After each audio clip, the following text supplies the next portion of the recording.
I gave my son my past so he could have a future. 5 years ago, I sold the only real thing I had left in this world. The house my father built with his own hands. Every beam in that house carried a memory. Every scratch on the wooden floor had a story. It wasn't just property. It was history. It was proof that a man could build something that lasted longer than himself. I sold it without hesitation because my son, David, had an idea. He said it would change everything. A tech platform. A system. A vision that sounded too big for the small apartment we were sitting in when he explained it. His eyes were bright. His voice was fast. He spoke like a man who already lived in the future. And I believed him. I didn't ask for interest. I didn't ask for contracts. I didn't ask for a title, or shares, or a seat at a table I knew nothing about. I didn't need to. I was his father. I gave him everything from that sale. Every dollar. Every memory converted into capital. In return, I asked for one simple thing. Just let me stay in the guest house when you make it, I told him. He laughed, said, "Of course, Dad. You will always have a place with me." That's the thing about promises. They sound strongest when they cost nothing. For the first year, I moved into a small one-bedroom apartment. Cheap walls, thin floors, the kind of place where you can hear your neighbors arguing through the ceiling. I didn't mind. I told myself it was temporary. I told myself this was the price of building something bigger. David worked day and night. I watched him grow into something sharper, more confident, more distant. At first, he called every day, then every week, then only when he needed something. More time, more patience, more understanding, and I gave it. Because that's what fathers do. They give without asking when it will stop. The second year, he moved into a real office. Glass walls, clean lines, the kind of place where everything looks expensive even when it isn't. He sent me pictures. I showed them to everyone. I told people, "That's my son's company." I was proud. I thought I was part of it. But pride has a way of blinding you. By the third year, the cars came. Not just cars. Symbols. Machines that he sent fewer pictures. Spoke less about the work. More about meetings, investors, strategy. Words that build distance. Then came Vanessa. She didn't arrive loudly. People like her never do. She entered quietly, like she already belonged. Smooth voice. Perfect posture. The kind of person who measures a room before speaking in it. The first time I met her, she smiled at me the way people smile at something they don't intend to keep. Polite, distant, temporary. She looked at my flannel shirt like it didn't belong in the same era as her. And maybe it didn't. Because from that moment on, something changed. David stopped calling Dad. I became, "We'll talk later." Vanessa talked about positioning. Words that don't sound dangerous until you realize what they replace. Family. History. Gratitude. She told David that success wasn't just about money. It was about perception. And perception, she said, required clean edges, no complications. No reminders of where you came from. No retired blue-collar father sitting in the backyard guest house. I didn't hear her say it directly. I didn't need to. I saw it in the way David stopped inviting me over, in the way conversations became shorter, in the way he started speaking to me like I was something that needed to be managed, not loved. That's when I realized something.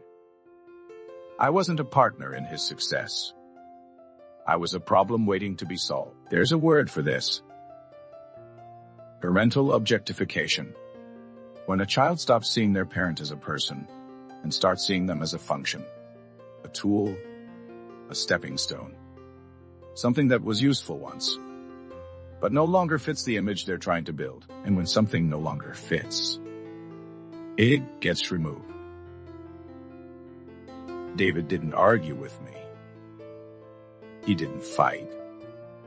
He scheduled a conversation. That's how I knew it wasn't emotional.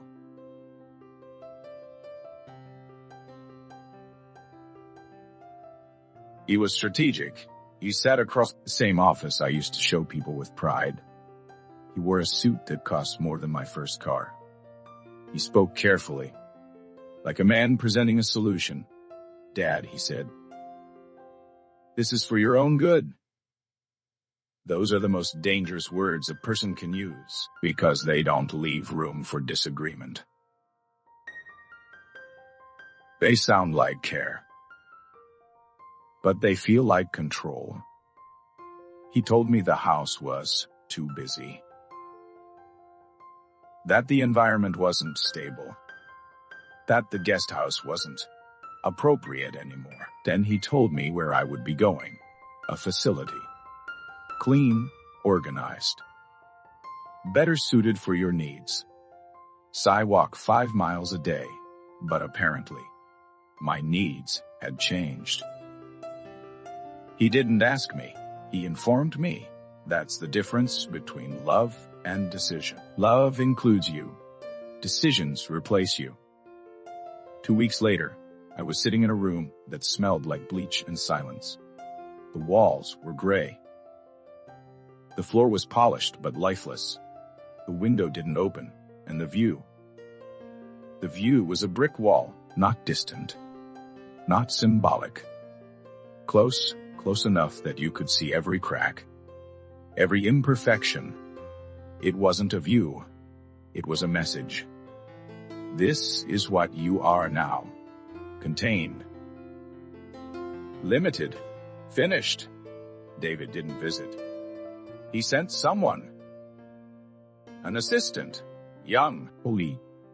Uncomfortable. She brought my mail once a week. She didn't look at me directly, like she had been told not to. That's how you know you've been removed from someone's life. Not with anger, not with conflict, but with efficiency. Days passed. But with efficiency, days passed. Quiet ones. The kind where time stretches longer than it should. I walked the halls, listened to other people talk about lives they used to have.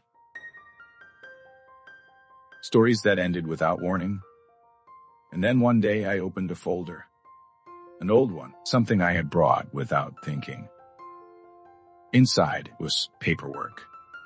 Legal documents from the beginning. From before the office, before the cars, before Vanessa. Back when everything was still an idea. I read it once. Then again. Then a third time. And that's when I understood something David never did. When he started the company, he didn't have the credit. He didn't have the age. He didn't have the stability investors needed. So the lawyers made a simple decision. They registered the intellectual property, the core system, the code, the thing that made everything work, not to the company, but to the person who funded it, the person who made it possible. Me, David, owned the company, but I owned what made the company valuable. He had built a house, but I still held the foundation. This is what arrogance does. It makes you forget to check what's holding you up. David believed his success erased his past. He believed growth meant independence. He believed the man who gave him everything had nothing left to take. That's the blindness of arrogance. It convinces you that the story started with you. So I didn't call him. I didn't explain. I made one call. Not to my son. To his competitor. I didn't sell anything. I didn't threaten. I filed an injunction. A legal pause. A simple request for a review of ownership. That's all it took. The next morning, David's company stopped moving. No transactions. No launches. No progress. Frozen. Investors panicked. Partners disappeared. And Vanessa's inner circle vanished faster than it formed. Because circles like that aren't built on loyalty. They're built on momentum. And when momentum stops, so does everything else. David came to see me that day, not as a son. As a man losing control, he walked into that gray room like it offended him, like the walls themselves were beneath him. He didn't sit. He stood over me, voice raised, words sharp. "You're ruining my life." I looked at him, really looked.